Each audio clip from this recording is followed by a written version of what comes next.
माँ Gayatri recording studio. DJ विकास विकास सीतामढ़ी।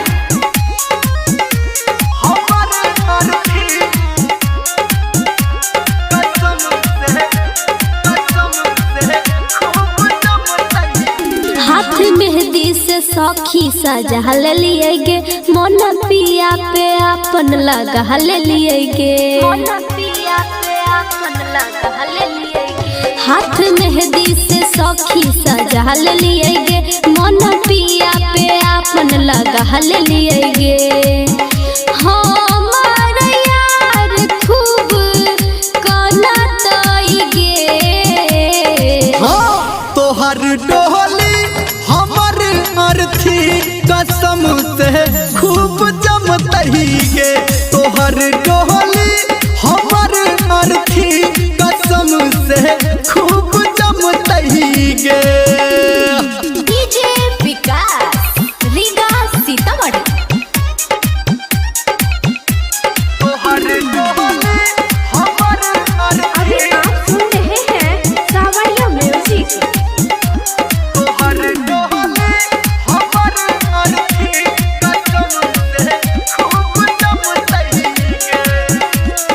बीतल बतिया भूला जो न रे, सपना समझ के झूला जो न रे।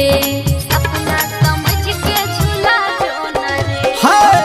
से नूर लगे वही तू पियबा के नाम के। आ रहबै ने हम कोनो काम के। हमार बात सखी के मानताई गे। तोहर डोली हमर अर्थी कसम से खूब जमतही गे। तोहर डोली हमर अर्थी कसम से खूब जमतही गे।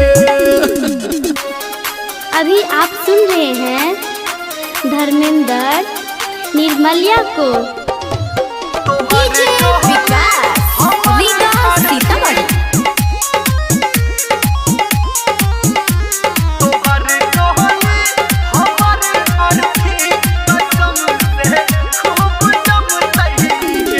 हम छिए मजबूर अपना मेरे, रखबो कोना दिल के अंगना मेरे। रखबो कोना दिल के अंगना मेरे। हाँ कहो धर्मेंद्र जान अपन खुशी के। आ राइटर सन तू छौ दुखी गे। लागै नहीं किस्मत बा गलताई गे। सुन तोहर डोली हमर अर्थी कसम से खूब जमतही गे।